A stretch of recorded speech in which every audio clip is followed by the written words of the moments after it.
Mhm. Je voulais juste rebondir sur ce que tu viens de dire par rapport aux hôtels de famille. Mm. Ouais, au fait, ce qui pousse les enfants de Dieu, d'abord, c'est la peur. Au Mm. fait, si tu as peur, c'est fini, au fait. Je prends mon cas. Comme je te dis, moi, j'ai tellement de témoignages, mais petit à petit. Oui. Comme tu viens de le dire, au fait, dans la famille, au fait, il y a des signes que tu vois. Tu sais que la Mhm. famille, ça va pas. Il y a quelque chose qui ne va pas. Et Mhm. moi, c'était mon cas, au fait. Je voyais dans la famille, il n'y avait rien qui marchait, au fait. Il n'y avait Mhm. rien qui marchait dans la famille. Tout le monde, au fait, le chaos total, le désert total, personne pour soutenir l'autre. Et un jour Mhm. comme ça, j'étais en Europe toujours, hein, quand je suis arrivée. Ma vie, au Mhm. fait, comme je dis, ma vie était témoignage. Mhm. Donc, je restais comme ça, je voyais ma vie, mais ça n'allait pas. Je savais que ça n'allait pas. Et j'ai appelé ma mère au pays. Je commençais à dire, ah, mais dans cette famille, qu'est-ce qui se passe? Nanani. Au fait, je Mhm. commence à demander. Au fait, vous voyez, les parents africains, c'est trop des sujets tabous. Ils n'aiment pas trop dire des choses comme ça. C'est ça. J'étais pareil avec ma mère. Il a fallu que Exactement, je pose des questions. je t'assure. Et un jour, maintenant, ma grand-mère, elle était là. Mhm. Et bah, cependant, elle était encore vivante. Et j'ai commencé à dire, ouais, mais dans cette famille, il y a des choses qui ne vont pas, nana. Mais moi, je vais commencer à me lever en prière. Mhm. Après, ma grand-mère me dit, est-ce que tu sais à qui tu as affaire? Moi, je ne comprenais pas. Je lui dis, bah, tu veux dire quoi par là? Parce que moi, je sais que j'ai Christ, nanana. Et en tant que nouvelle, au fait, nouvelle convertie, quoi. Mhm. Elle me disait, non, mais est-ce que tu es prête pour attaquer ce combat que tu veux faire? Mhm. Hmm. Et quand on a fini au téléphone, j'ai dit à ma grande soeur, je dis, ah, mais voilà ce qui se passe dans la famille. J'ai demandé, nanana. Mais Mhm. comme il ne veut pas me dire, moi, je vais me lever. Mhm. Parce qu'eux, ils croyaient qu'en disant ça, j'allais avoir peur des hôtels des familles, des liens familiaux, au fait. C'était ça, Mhm. en fait, qui communiquait, c'était la peur. Parce que dans cette famille, ils n'ont vu jamais quelqu'un qui s'est levé pour poser ce genre de questions, pour Mhm. essayer de comprendre pourquoi la famille, il n'y a personne qui n'avance, quoi. Et comme C'est moi, je ça. suis la dernière là-bas, et donc, dans leur tête, tu dis, mais elle se prend pour qui c'est là, au fait. Et Mhm. donc, ils croyaient que c'était une blague. Et j'ai commencé maintenant ma prière, comme tu dis, c'est la peur, au fait. L'ennemi, il utilise la peur pour nous freiner, au fait. Et malgré tout ça, j'avais confiance à mon Dieu. Je disais, bah, Seigneur, si tu as permis ce moment, au fait, Mhm. je sais qu'avec toi, on est plus que vainqueur. Et là, j'ai Mhm. commencé maintenant. Au fait, moi, je suis quelqu'un, j'aime pas trop appeler les hommes de Dieu. Tu vois, j'ai rêvé, j'ai fait. Au fait, non, moi, j'aime Mhm. bien être en relation avec Dieu. Ça va pas. Je pose la question à celui qui m'a créé. Qu'est-ce qui ne va pas? Pourquoi dans cette famille? Certes, je dis que les hommes de Dieu ne sont pas mauvais, mais au fait, faut pas que Mhm. nous aussi, on prend l'habitude tout le temps d'appuyer sur. Il faut Côté que nous, bébé on ait une spirituel, relation. là. Exactement. Mhm. Faut que tu aies une relation et avec cette relation que tu as avec Dieu, Dieu va t'ouvrir les yeux pour beaucoup de choses au fait que toi-même tu ignores. Et là, maintenant, j'ai commencé ma prière de combat. Tu me connais, ma soeur. Moi, je suis une femme, ouf. Donc, moi, c'est le feu. J'ai commencé la Mhm. prière, j'ai intercédé, j'ai commencé la prière. Et à chaque fois, je rêvais, Dieu me montrait des choses qui allaient pas dans la famille. Qu'est-ce qui s'était passé? Et j'ai appelé ma grand-mère. Je dis, ah, bah voilà, j'ai rêvé de ça quand tu étais jeune. On t'avait ramené auprès d'un cours d'eau et on t'avait fait au fait, des choses à l'ancienne, quoi, les Mhm. gris-gris, parce que voilà. Elle m'a dit, Mhm. oui, mais qui t'a dit ça? Je dis, bah, Dieu, je pars, je prie. Elle me dit, comment tu as su? Au début, elle voulait pas. Au fait, l'ennemi, il n'aime pas avouer, au fait. C'est ça le Mhm. problème de l'ennemi. Il sait qu'il est dévoilé, mais il ne veut pas avouer. C'est ça. Mhm. Après, elle me dit, ouais, elle commence à dire à ma mère, oui, ta fille, là, tout ça, elle commence à être dangereuse, tout ça, nanana. Et ma mère, elle lui disait, mais pourquoi tu dis ça? Et Mhm. ma mère, elle ne comprenait pas, au fait. C'est ça, les enfants de Dieu, en fait, le manque de discernement, ça bloque beaucoup Mhm. de gens, au fait. C'est vrai. Et pour ça, elle a dit, par manque de connaissance, mes peuples périssent, au fait. Et ma mère, Mhm. elle ne comprenait pas. Et un jour maintenant, j'ai commencé à... Au fait, quand j'ai vu qu'elle a commencé à esquiver ma question, j'ai appuyé dessus. Dis-moi, qu'est-ce qui s'était passé? Elle fuyait, elle dit Mhm. non, là, je suis occupée. Je dis non, mais elle a le téléphone, tout. Mhm. Et tellement j'ai insisté, elle commence à dire, tout genou fléchira, tout l'on confessera qu'il est Dieu. Elle commence à dire, oui, quand j'étais jeune, voilà, ma belle-sœur, on était arrivé au fait, elle m'avait ramené un jour vers 1 heure du matin auprès de lac. Elle a fait des choses. Il y a une femme qui est sortie des eaux qui m'a Mhm. donné un truc. Jésus. Après, quand elle a dit, je dis, ah bon? Elle dit oui, bah, personne ne connaît ce secret. Au fait, ni ta mère, personne dans la famille, il n'y a que moi, au fait, qui connaissait parce que j'avais besoin. Au fait, elle cherchait des enfants, au fait, parce que ma grand-mère, elle avait Mhm. de la peine à avoir des enfants. Elle disait Mhm. oui, au quartier, tout le monde se moquait de moi à son époque. Et puis, ça fait qu'elle était obligée d'aller voir ça. C'est sa belle-sœur qui l'a enchaînée dans le truc. Mhm. Voilà d'où vient maintenant la source de ma famille, Mhm. les Mhm. sirènes des eaux, un pas qui était fait. Mhm. Mhm. Donc, je comprenais pourquoi notre vie n'avançait pas parce que les réclamations, la sirène des eaux va se dire, j'étais dans mon coin, c'est tes parents qui sont venus me voir, donc j'ai droit sur toute cette famille, j'ai droit sur toute cette génération. Donc, ce qui fait que les pactes que les parents ils font, ou les grands-parents ils font, sans se rendre compte, mais ça descend de génération en génération. Donc, quand c'est arrivé maintenant à ce stade, directement, bah, j'avais un homme de Dieu qui me suivait et j'ai expliqué le problème. Mais avant de l'expliquer le problème, moi-même, je me suis levée déjà en combat, j'ai commencé ma prière. J'ai pris mes 3 jours de jeûne Esther, ni boire, ni manger, prière de combat avec ma soeur. Et quand on a commencé à prier, à intercéder, j'ai commencé, à chaque fois, Dieu me révélait des choses, à chaque fois, il me montrait des choses. Et maintenant, j'ai appelé maintenant ma grand-mère, elle dit à ma mère, elle a dit, ah, mais là où ta fille elle est arrivée, au fait, c'est chaud. Elle dit c'est chaud. Et elle n'était pas claire, au fait. C'est chaud. Mais elle ne dit pas pourquoi c'est chaud. Et ma mère, elle a dit, ah, mais pourquoi tu as peur d'elle? C'est une petite fille, c'est ta petite fille, elle est juste, voilà, c'est une gamine, pourquoi tu as peur d'elle? Alors que spirituellement, elle connaissait maintenant qui je suis, parce que je connais maintenant mon identité en Christ, et je connais maintenant d'où vient la source de nos problèmes de cette famille. Et comme je connais maintenant la racine, les liens, les hôtels qui nous réclamaient, donc ça fait qu'elle avait déjà peur. Elle se dit, bah, celle-là, elle a découvert le secret de cette famille. Et que faire maintenant au pays, comme elle est le pays, elle commence à dire aux gens, non, il ne faut pas écouter. En fait, à chaque fois que j'ai appelé mes soeurs au pays pour prier, pour dire dans cette famille, voilà, il y a ça, il y a ci, elle montait la tête à tout le monde, non, il ne faut pas l'écouter. Elle voit des choses, elle ne croit pas. Elle voit des choses, mais voilà, ce n'est pas vrai. Et un jour, je disais à mes soeurs, je dis, regardez déjà l'état de la famille, ça s'explique au fait. Vous n'êtes pas obligé d'aller chercher des prophéties. Il y a des choses que Dieu nous montre même visuellement. Voilà, tu sais que ça ne va pas.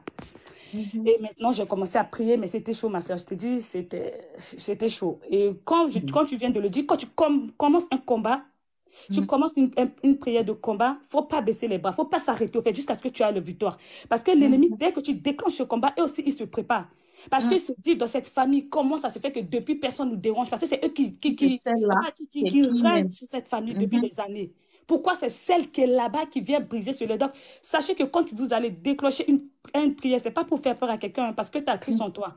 Donc, il ne faut pas avoir peur de tout ça, les sorciers, les hôtels de famille, les totems, tout ça. En tant qu'enfant de Dieu, tu as le pouvoir, parce qu'il a dit, tout pouvoir nous était donné de marcher sur les scorpions, le serpent. Donc, ce qui fait que quand tu déclenches une prière de combat, il ne faut jamais baisser les bras. En fait, tu vas jusqu'à la victoire. Il faut que tu combats jusqu'à la victoire. Parce qu'à un moment donné, tu vas commencer à faire des prières de combat. Ça fait que tu vas beaucoup rêver. Tu vas avoir beaucoup d'attaques. Mais tout ça, ça montre que, voilà, tu es sur le bon chemin. Parce que Dieu te montre que, voilà, il ne te combat pas pour rien. Parce qu'il a dit dans Jérémie, toujours combattu, mais jamais vaincu. Parce qu'il peut toujours te combattre, mais il ne te combat plus que ta Christ avec toi. Et j'ai commencé cette prière. En fait, c'était chaud. C'était chaud. En fait, j'ai commencé cette prière. J'enchaînais. Et un jour, elle a dit à ma mère, au pays, elle a dit à ma mère que oui, au fait, ta fille, elle a découvert le secret de cette famille, mais il y a un truc que je vais lui dire. Et quand je vais me confesser ce truc, je vais mourir. Je vais lui dire ça, mais ça sera mon dernier mot. Ma mère, elle m'a appelé. Je dis, ah, mais tout ça, nana, mais qu'est-ce qui se passe? Parce que dans la famille, tout le monde dit, ah, c'est mamie, c'est mémé, elle est gentille, tout. Au fait, c'est des gens qui ont, au fait, c'est des caméléons, au fait, ils changent de couleur, au fait. Ils changent de couleur, ils n'aiment pas qu'on les découvre. En fait, ça fait qu'ils voilà, ils sont gentils. Moi, je dis, la monde de sorcellerie, il n'y a pas de papa, il n'y a ni papa, il n'y a ni maman, il n'y a pas petit-fils. En fait, l'ennemi, avec l'ennemi, il n'y a pas de pitié. C'est pour ça, Jésus-Christ a dit, il ne faut pas qu'on soit émotionnel. Tu sais, avec Dieu, il faut que l'émotion, ce n'est pas parce que c'est ma mère, c'est mon... Non. Parce que eux, quand ils se lèvent, ils ne viennent pas parce que tu es leurs enfants. Hein. Ils te font du mal. Ils t'envoient des maris de nuit. Ils t'envoient l'esprit de blocage, les esprits de retard. En fait, dans le monde spirituel, il y a pas on va dire, il y a pas de gentillesse.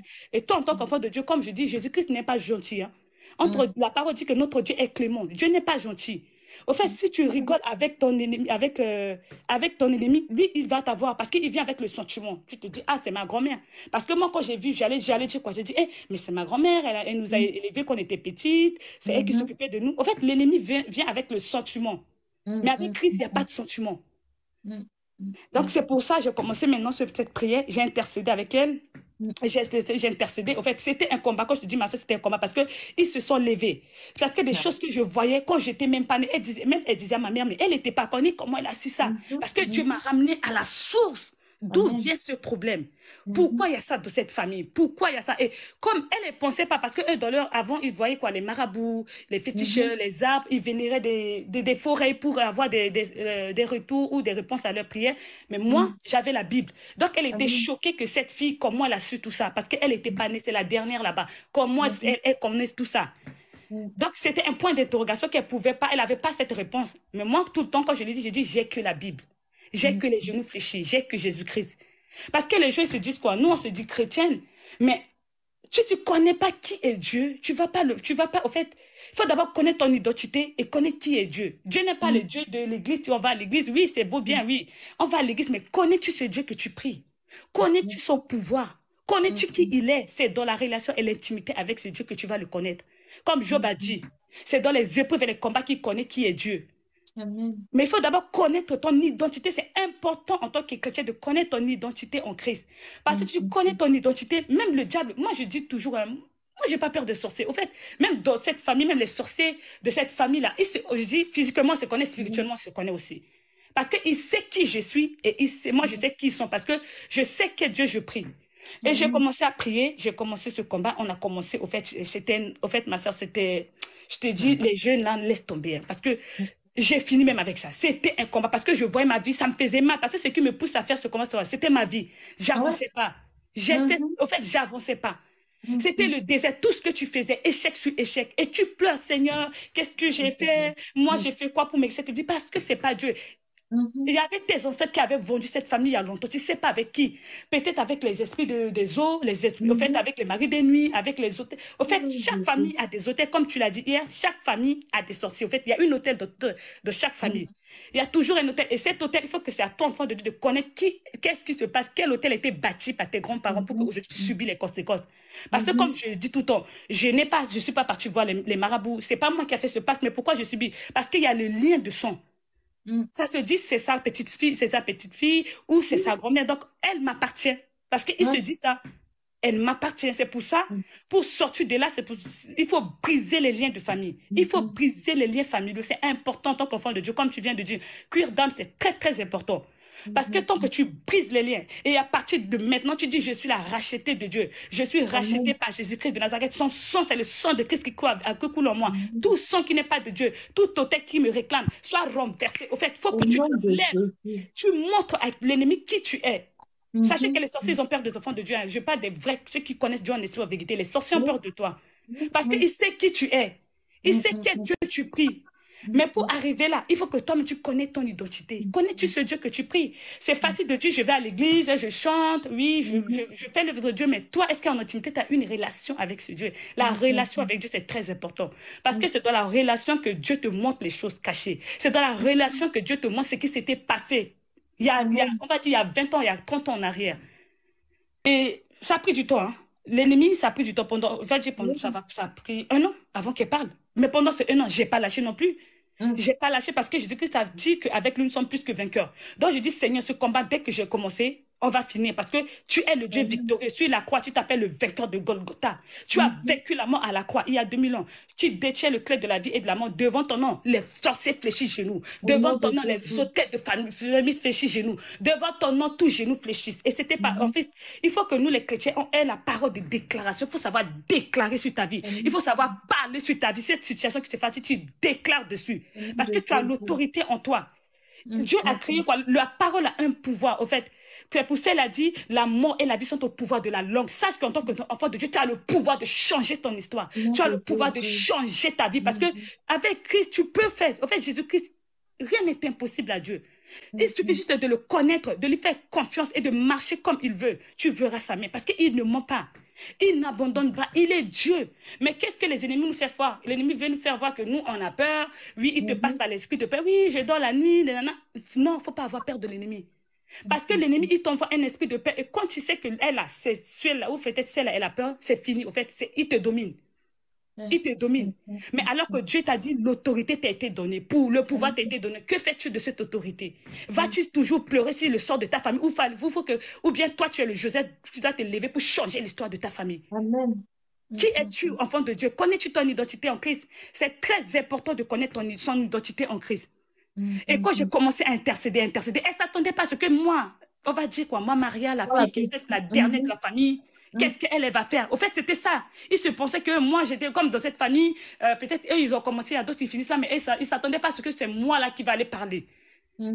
Et quand j'ai commencé à faire cette prière, après, elle a dit à ma mère, oui, effectivement, qu'elle avait fait un pacte pour avoir ses enfants, au fait, ma mère, au fait, pour avoir ses enfants, elle a fait ses pactes, elle cirait des eaux, elle a donné des choses à boire. Bref, elle a confessé, comme elle-même, elle a dit. Et quand elle a confessé, tout le monde dans la famille était étonné. Ah, non, non, moi, je bénissais Dieu. Je bénissais Dieu, je louais Dieu, je dis tu es Dieu, tu as montré au monde des ténèbres qu'il n'y a que toi qui dis un mot et la chose se réalise. Il n'y a que toi et j'ai commencé à bénir Dieu. Et effectivement, après ça, elle est partie, elle s'en est allée. C'est pas normal que tu dors la nuit, les maris de nuit te soulèvent, te jettent là-bas, te jettent ici. Non. La Bible dit que ton corps est le temple du Saint-Esprit. Normalement, ton corps doit être intouchable par les démons. Quand les démons voient, normalement, quand ils te voient, ils vont se dire, celle-là, je peux pas. Celle-là, on ne peut pas toucher. Sorciers de ta famille doivent avoir peur de toi. Amen. C'est pas à toi d'avoir peur des sorciers. Parce que tu as le pouvoir sur les sorciers. Tu as le pouvoir sur les francs-maçons. Tu as le pouvoir sur les Illuminati. Parce que tu pries un Dieu qui a reçu le nom au-dessus de tous les noms. Au nom de Jésus. Mais que fais-tu de ce pouvoir, enfant de Dieu? Que fais-tu de ce pouvoir? Parce que nous, on aime trop, on aime trop se plaindre. On aime trop, pleurer sur notre sort. Mais sur la croix, il a dit, Père, tout est accompli. Il a dit, lève-toi, vaillant héros. Mais que fais-tu de cette autorité bien-aimée? Est-ce qu'on va rester là? Au fait, moi, comme je dis tout le temps, bon, moi, dans ma famille, que ce soit mes entourages, mes collègues ou mes amis que je prie avec dans mes groupes de prière, ils savent. Moi, quand je commence, c'est le combat. T'es pas prêt, tu rentres pas. Parce que là, on va dans le camp de l'ennemi. On va rencontrer le Goliath de cette famille. On va rencontrer ce Philistin qui dérange les enfants d'Israël. Mais si t'es pas prêt, ne fais pas genre, oui, je vais aller parce que... Non, suis pas les autres. Va, enfant de Dieu. Parce que Jésus-Christ a reçu le nom au-dessus de tous les noms. Il t'a donné le pouvoir. Il n'a pas dit le pouvoir a été donné au pasteur. Non, il a dit tout pouvoir vous a été donné. Donc, toi qui as accepté Christ, tu as le pouvoir de changer ta vie. Tu as le pouvoir de changer ton histoire. Tu as le pouvoir de changer l'histoire de ta vie. Au nom de Jésus.